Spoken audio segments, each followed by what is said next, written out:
Welcome to प्रहार classes guys. मेरा नाम है चंदन त्रिपाठी और इस वीडियो में हम लोग डिस्कस करने वाले हैं 20 नवंबर के इम्पॉर्टेंट करंट अफेयर्स बूस्टर की वीडियो, जिसमें हमारा पहला सीरीज होता है डेज एंड इवेंट्स का। इसमें पहला डेज एंड इवेंट जो इम्पॉर्टेंट है वो रानी लक्ष्मीबाई की जयंती मनाई गई है 19 नवंबर को। रानी लक्ष्मीबाई का जन्म कब हुआ था? 19 नवंबर 1828 में वाराणसी में हुआ था। उनका जो पहला नाम था वो मणिकर्णिका तांबे था। इनकी जो शादी हुई थी वो उत्तर भारत में झांसी की मराठा रियासत की रानी बनी थी ये। इसके बाद 1857 की जो विद्रोह हुआ था भारत में, उसमें प्रमुख हस्तियों में से एक ये भी थी जिन्होंने ब्रिटिश राज से बहुत बड़ी लड़ाई लड़ी थी। इसके बाद दूसरा हमारा न्यूज है इंदिरा गांधी की 105वीं जयंती मनाई गई है 19 नवंबर 2022 को। इनकी 105वीं जयंती मनाई गई है, यानी इनका जो जन्म हुआ था वो 1917 में हुआ था 19 नवंबर के दिन। किसकी बेटी थी ये आप लोग जानते ही हैं, जवाहरलाल नेहरू जी की बेटी थी। और कब से कब तक ये कार्यकाल में रही? 1966 से 1977 तक, और जनवरी 1980 से अक्टूबर 1984 तक थी। उसके बाद इनकी हत्या कर दी गई थी, ये आप लोग याद रखिएगा। इसके बाद वर्ल्ड टॉयलेट डे मनाया गया है 19 नवंबर को ही। विश्व शौचालय दिवस मनाया गया है। यह क्यों मनाया गया है? क्योंकि यह दिन जो है भूजल पर स्वच्छता के संकट के प्रभाव को ध्यान में केंद्रित करता है। इसके बाद 2013 से यह मनाया जा रहा है, ये भी जानने वाली बात है। इसमें जो 3.6 बिलियन लोगों के बारे में जागरूकता फैलाना इसका लक्ष्य है। 2022 की जो थीम थी विश्व टॉयलेट डे की, वो मेकिंग द इनविजिबल विजिबल है। इसके बाद दूसरा हमारा न्यूज होता है नेशनल अफेयर से। इसमें इंडिया गेट पर सांस्कृतिक कार्यक्रम आयोजित करेगा संस्कृति मंत्रालय। कब से कब तक करेगा? 19 से 20 नवंबर के बीच करने वाला है। इसके साथ ही यह जानना जरूरी है कि संस्कृति मंत्रालय के द्वारा यह आयोजन किया जा रहा है। इसमें अलग अलग तरीके के नृत्य जैसे ओडिसी नृत्य, कथक नृत्य, चेंडा मेलम, कठपुतली शो, मणिपुरी नृत्य का भी आयोजन किया जाएगा। मेनली जो ये किसकी स्मृति में मनाया जा रहा है? महात्मा गांधी, गुरुदेव रविन्द्रनाथ टैगोर और राजा राम मोहन राय की स्मृति में मनाया जा रहा है। दूसरा हमारा न्यूज है इंडियन कोस्ट गार्ड से। भारतीय तटरक्षक ने 20वीं समुद्री खोज एवं बचाव बैठक आयोजित की है। कब किया था? 18 नवंबर 2022 को किया था। गुजरात के केवड़िया में ये आयोजन हुआ था। इसके साथ ही यह जानना जरूरी है कि इसमें जो 31 सदस्य हैं इसके बोर्ड में। NMSAR में 31 सदस्य हैं, जिनमें सशस्त्र बलों के भी सदस्य हैं, विभिन्न केंद्रीय मंत्रालयों के भी सदस्य हैं और अन्य सदस्य भी हैं। ICG की जो इंडियन कोस्ट गार्ड की स्थापना हुई थी वो 1 फरवरी 1977 में हुई थी। ICG का मुख्यालय जो है नई दिल्ली में है। इसके बाद काशी तमिल संगम का आयोजन शुरू हो गया है। काशी तमिल संगम का 19 नवंबर से आयोजन शुरू हो गया है, जिसका उद्घाटन जो है प्रधानमंत्री नरेंद्र मोदी जी कर रहे हैं।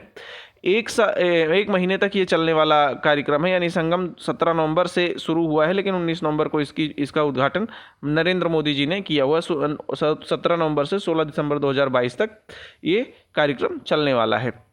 कार्यक्रम को कौन सा मंत्रालय जो है आयोजन करा रहा है? वो शिक्षा मंत्रालय करा रहा है। इसके साथ ही यह जानना जरूरी है कि बनारस हिंदू विश्वविद्यालय इस कार्यक्रम की मेजबानी करने वाला संस्थान है।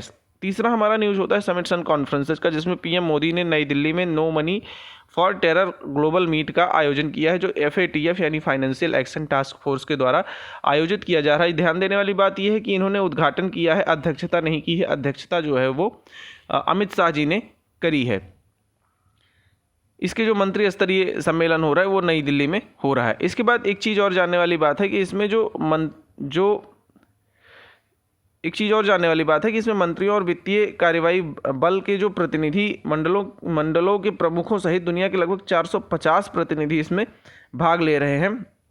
FATF के बारे में कुछ चीज़ें जान लेते हैं। इसका जो फुल फॉर्म है फाइनेंशियल एक्शन टास्क फोर्स है, ये हम जान ही चुके हैं।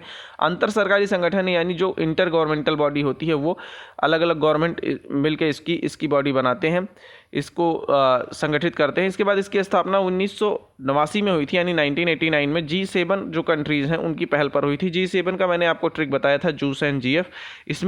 इसमें जो है ना वो 7 कंट्रीज हैं, उनके पहल पर ये शुरू किया गया था। 2001 में शुरू किया गया था। आतंकवाद के वित्त पोषण को मतलब रोकने के लिए 2001 में इसमें और भी सुधार किए गए थे। इसके जो अध्यक्ष अभी करंटली हैं वो T राजा कुमार हैं, और मुख्यालय कहाँ पर है? पेरिस में है। स्थापना इसकी 1989 में हुई थी और सदस्यता अभी इसमें 39 है, यानी 39 हैं। इसके बाद समिट्स एंड कॉन्फ्रेंसेज में दूसरा जो हमारा न्यूज़ है वही आतंकवादी वित्त पोषण में वैश्विक रुझान पर पहले सत्र की अध्यक्षता कर रहे हैं अमित शाह, जो हमने ऊपर डिस्कस किया। इसके बाद अगला हमारा न्यूज़ होता है बिजनेस एंड इकोनॉमी से। इसमें केंद्र ने जो है राज्यों को 60,000 करोड़ की लंबी अवधि के पूंजीगत व्यय कोष को मंजूरी दी है। इसमें क्या होगा, 2022 से 23 तक में राज्य सरकारों को 60,000 रुपये की जो पूंजीगत व्यय है, यानी इसको दिया गया है ताकि वो इसको अपने स्टेट में खर्च करके जॉब को क्रिएट करें, यानी जॉब जनरेट करें, जिससे लोगों में बेरोजगारी दर कम हो पाए। इसके बाद अगला जो हमारा न्यूज़ है वो है बुक्स एंड ऑथर्स की सीरीज में रस्किन बॉन्ड, जो आपके स्क्रीन पर शो हो रहे हैं, बहुत बड़े लेखक हैं ये। इनके द्वारा एक पुस्तक लॉन्च की गई है। इस पुस्तक का नाम है नल्लाडा अंटिल वी मीट अगेन। पर इस पुस्तक को इन्होंने लॉन्च किया है, इसका विमोचन किया है, इसको लिखा नहीं है। इसको लिखा गया है गौतम बोरा जी के द्वारा, जो मुद्रीकरण इनोवेशन के एक प्रमुख लेखक हैं। इसके साथ ही यह जानना जरूरी है कि जो नल्लाडा अंटिल वी मीट अगेन एक रोमांस, प्रतिशोध और सदियों पुराने रहस्य से भरी एक मनोरंजक कहानी है। अगला हमारा न्यूज़ जो है वो एक नई किताब से ही है। इसमें जो है ना, कारटूस साब a soldier story of resilience नाम से एक नई किताब का विमोचन किया गया है। इसमें मेजर जनरल इयान कार्डजो इसको लिखे हुए हैं, जो आपके स्क्रीन पर शो हो रहे हैं, कार्डजो जी। ये जो है ना, वह भारतीय सेना के पहले युद्ध विकलांग अधिकारी थे, जिन्होंने एक बटालियन और ब्रिगेड का कमान संभाला था। इन्होंने युद्ध के दौरान अपना ही पैर काट दिया था, कुछ ऐसी परिस्थितियां हो गई थी, और उसके बाद भी इन्होंने ये ब्रिगेड को कमांड किया था। मेजर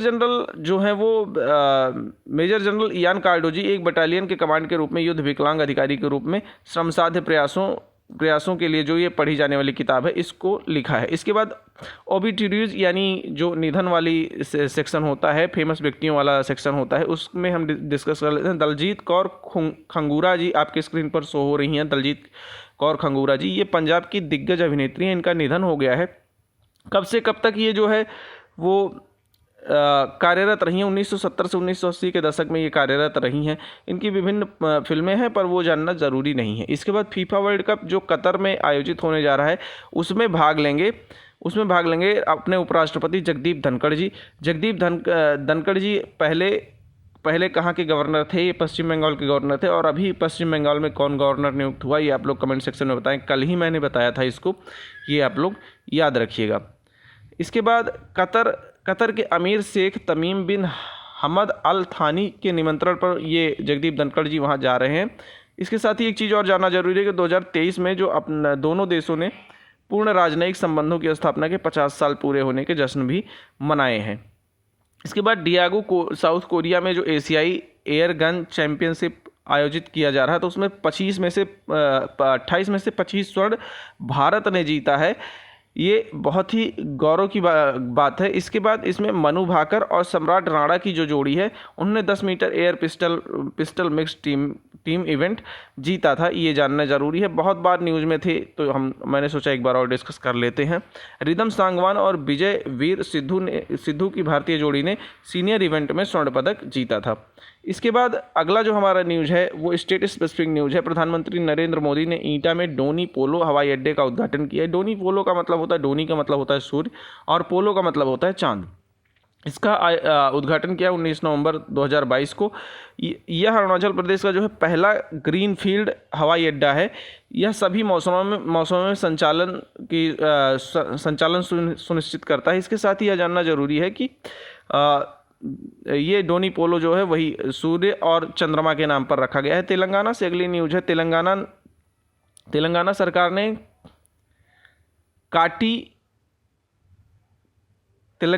ने कांटी वेलुगु फिर से लॉन्च किया है। ये क्या है? आँख से रिलेटेड जितने भी चेकअप्स हैं और ऑपरेशन है, इन सबको सरकार की मदद से कराने के लिए फिर से ये प्रोग्राम लॉन्च किया गया। पहले भी ये प्रोग्राम प्रोग्राम था। निःशुल्क कराने के लिए ये प्रोग्राम किया गया है। इसके बाद मुख्यमंत्री कौन है तेलंगाना के चंद्रशेखर राव। पंजाब से अगली न्यूज है, उचित शिक्षा नहीं मिलने पर NHRC यानी नेशनल ह्यूमन राइट्स कमीशन ने पंजाब सरकार को नोटिस जारी किया हुआ है। ये आप लोग याद रखिएगा। इसमें बहुत कुछ इंपॉर्टेंट नहीं है। एक चीज़ और इंपॉर्टेंट है कि राष्ट्रीय मानवाधिकार आयोग यानी नेशनल ह्यूमन राइट्स कमीशन जो है एक वैधानिक यानी कानूनी, इसको कानून के तहत बनाया गया है, वैधानिक निकाय है, जिसका गठन 12 अक्टूबर 1993 में किया गया था। पर इसका जो इस एक्ट के थ्रू बना था वो राष्ट्रीय मानवाधिकार आयोग एक्ट 1992 में ये एक्ट आया था। पंजाब के मुख्यमंत्री कौन है? भगवंत मान है। ये आप लोग याद रखिएगा। इसके बाद कर्नाटक से न्यूज़ है। कर्नाटक में 3 ट्रांसजेंडर सरकारी स्कूल शिक्षकों के रूप में चुने गए हैं। इनके नाम आप लोग याद रखिएगा, सुरेश बाबू, रवि कुमार YS और अश्वत्थामा। ये 3 ऐसे ट्रांसजेंडर हैं जो अभी कर्नाटक में नियुक्त किए गए हैं। इसके बाद PM मोदी ने अरुणाचल प्रदेश में ही 600 मेगावाट कामेंग विद्युत परियोजना का जो है वो उद्घाटन किया है। कामेंग विद्युत परियोजना कहाँ पर है? अरुणाचल प्रदेश में। याद रखिएगा 600 मेगावाट की क्षमता है। इसके बाद मैप्स इन न्यूज़ की सीरीज़ में आज हमारा पाक स्ट्रेट न्यूज़ में है। पाक स्ट्रेट यानी पाक जलमरूमत जो यहाँ पर है तमिलनाडु और श्रीलंका के बीच में है। इसके बारे में कुछ चीज़ें देख लेते हैं। श्रीलंका के जो उत्तरी प्रांत के जाफना जिले के बीच में यह जलमरूमत है। उसके साथ ही यह जानना जरूरी है कि ये बंगाल की खाड़ी, उत्तर पूर्व में बंगाल की खाड़ी को पाक खाड़ी से जोड़ता है और इस जलमरूमध्य का जो नाम है वो रॉबर्ट पाक के नाम पर पड़ा था, जो कंपनी राज के दौरान मद्रास के 1755 से 1763 के गवर्नर थे। इसमें एक चीज़ और जानने वाली बात है कि जो तमिलनाडु की वैगई नदी है वो पाक जलमरूमध्य में बहती है। तो दोस्तों इस वीडियो में इतना ही। होप आपको वीडियो छोटी और इन्फॉर्मेटिव लगी हो। अगर ऐसा है तो वीडियो को लाइक कीजिए, चैनल को सब्सक्राइब कीजिए और अपने दोस्तों के साथ शेयर करना ना भूलें। Thank you very much.